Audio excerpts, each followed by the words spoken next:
Olá, meu nome é Vinícius, eu sou jogador compulsivo de recuperação. Eu estou abstinente há 1 ano, 3 meses e 29 dias. É uma satisfação participar desse podcast. Bom, eu joguei por muito tempo, foram 15 anos. Eu lembro que eu tentei parar por conta própria e por muitas vezes, mas nunca consegui. E eu tinha um pensamento que eu entrei nisso sozinho, vou sair disso sozinho também por conta própria. Bom, antes de eu ler as 20 perguntas, eu já tinha ideia que eu tinha um problema relacionado ao jogo, porém na época o meu pensamento era muito superficial. Eu achava que simplesmente eu tinha um problema financeiro. Eu não tinha a dimensão da gravidade da questão.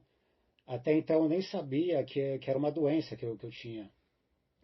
Eu lembro que quando eu entrei em JA, eu tive a oportunidade de ler as 20 perguntas e, francamente, foi um certo choque, né? Um choque de realidade, como se alguém tivesse colocado um espelho refletindo a minha imagem real, realmente, embora eu tivesse dificuldade de aceitar isso.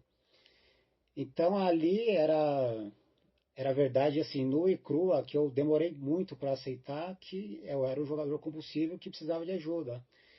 Então eu tenho as 20 perguntas como foi um autodiagnóstico para mim.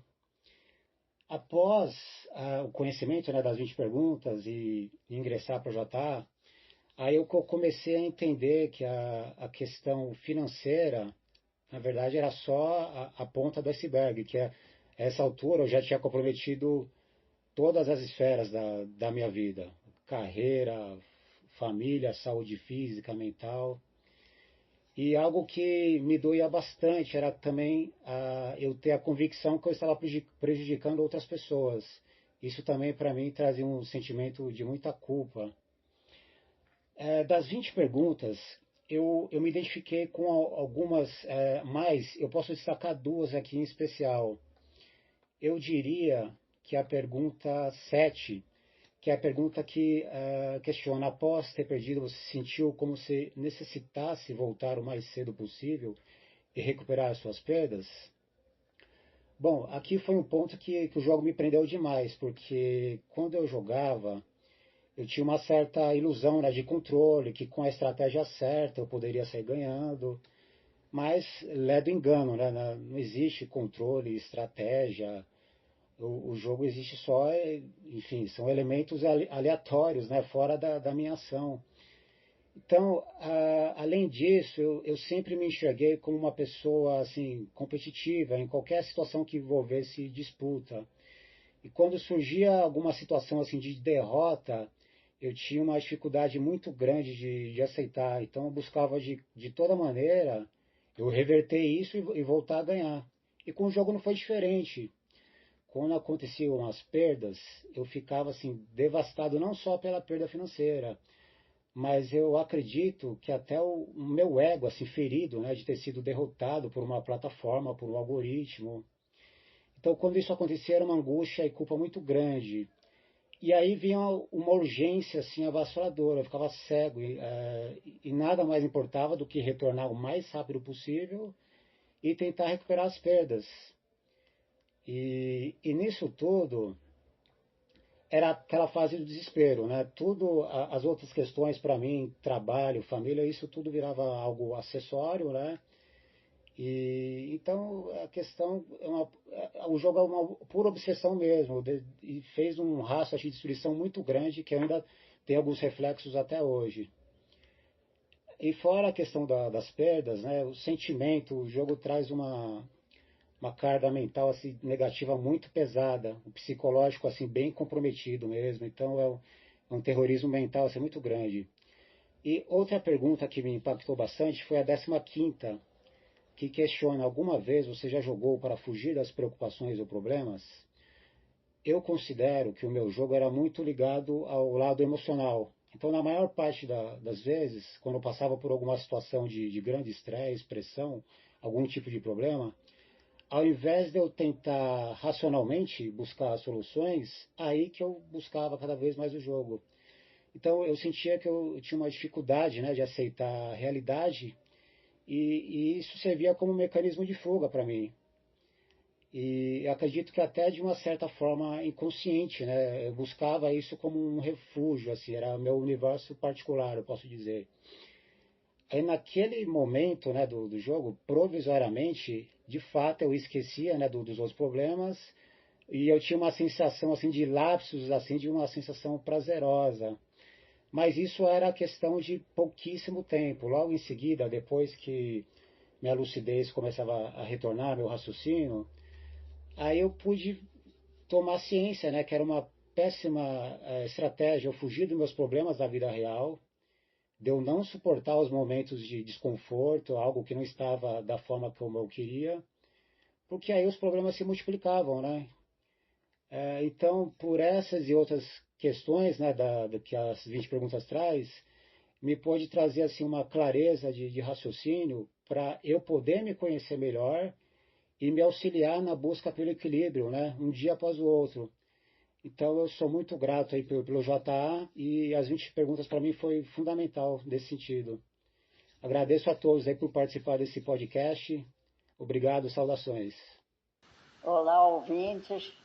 Eu sou uma jogadora compulsiva em recuperação. Me chamo Helena.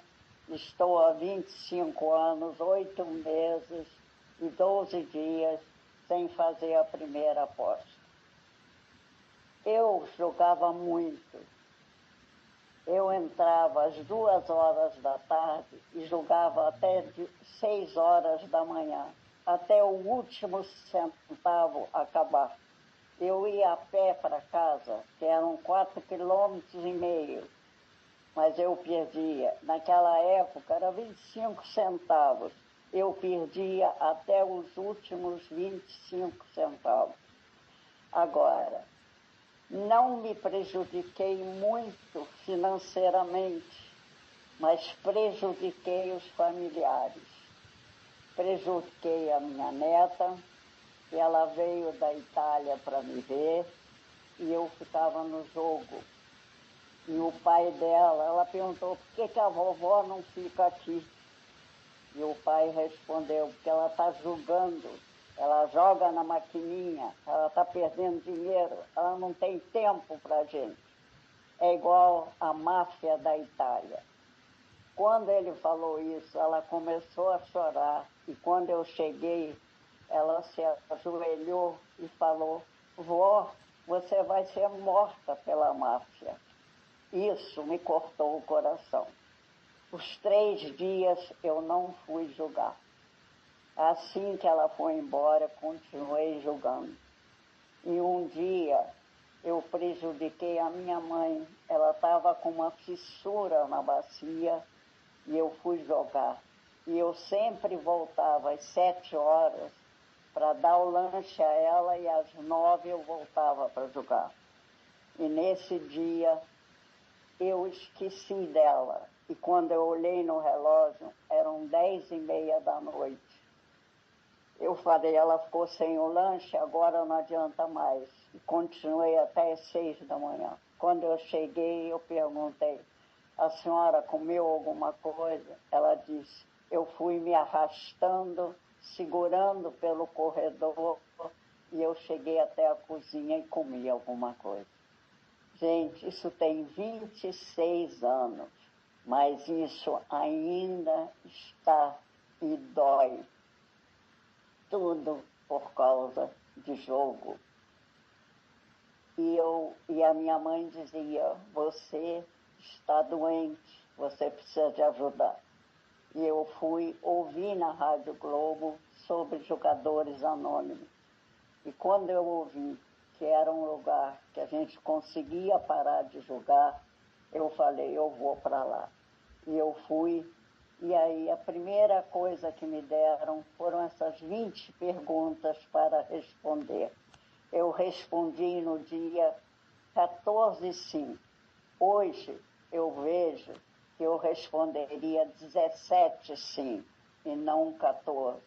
Mas eu acho que foi uma vergonha que eu fiquei, e ou achei que aquelas perguntas não cabiam muito, mas realmente foi isso que aconteceu. Essas perguntas ajudam até hoje, porque quando a gente ouve, a gente lembra do que a gente fez.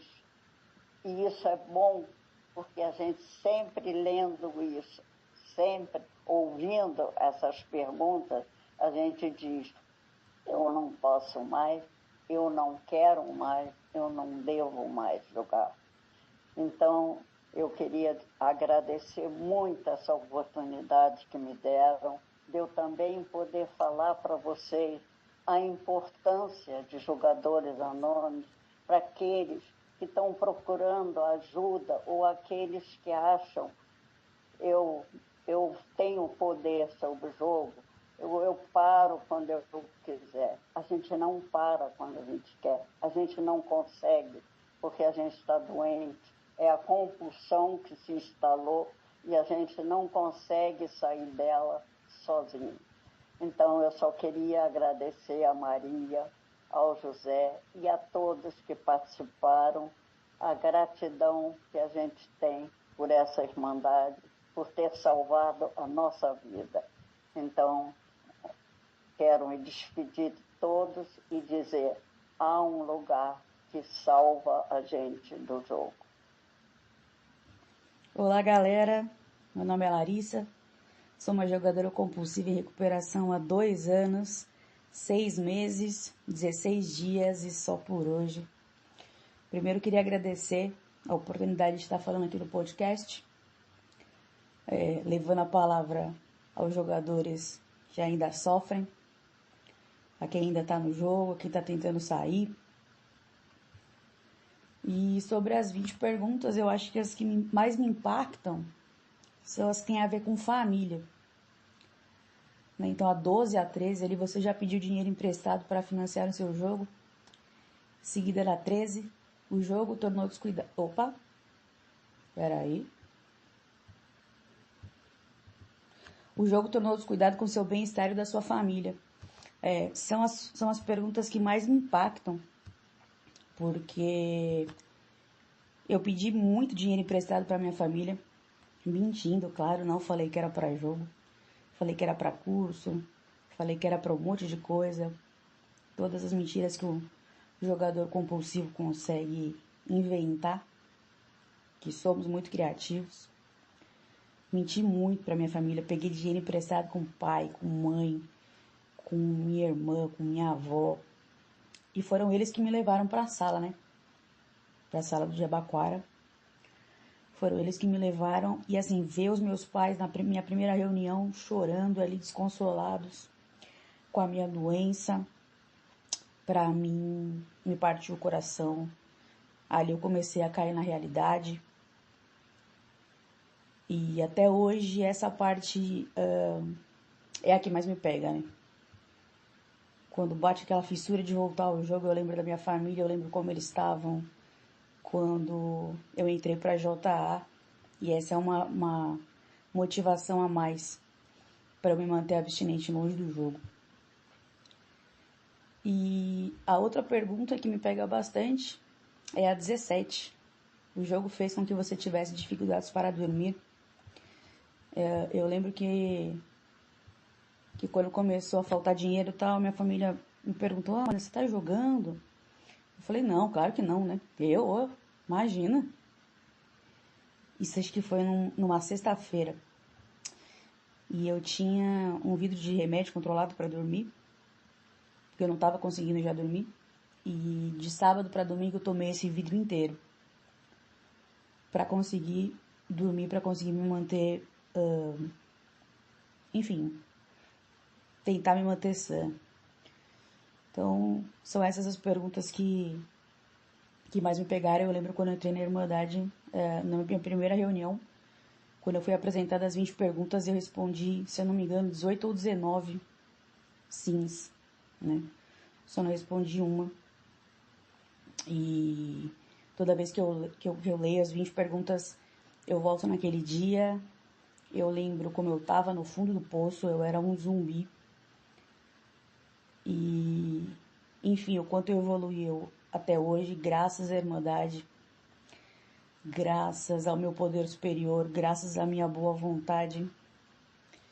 E eu espero que esse podcast chegue nas pessoas que ainda estão lá no fundo do poço, né? Se a gente conseguir atingir uma pessoa com esse podcast, se a gente conseguir resgatar uma pessoa, já tá valendo. Então é isso. Muito obrigado a todos por estarem ouvindo. E o que eu desejo a mim, eu desejo a todos, que é a serenidade, a abstinência e muita paz. Obrigada.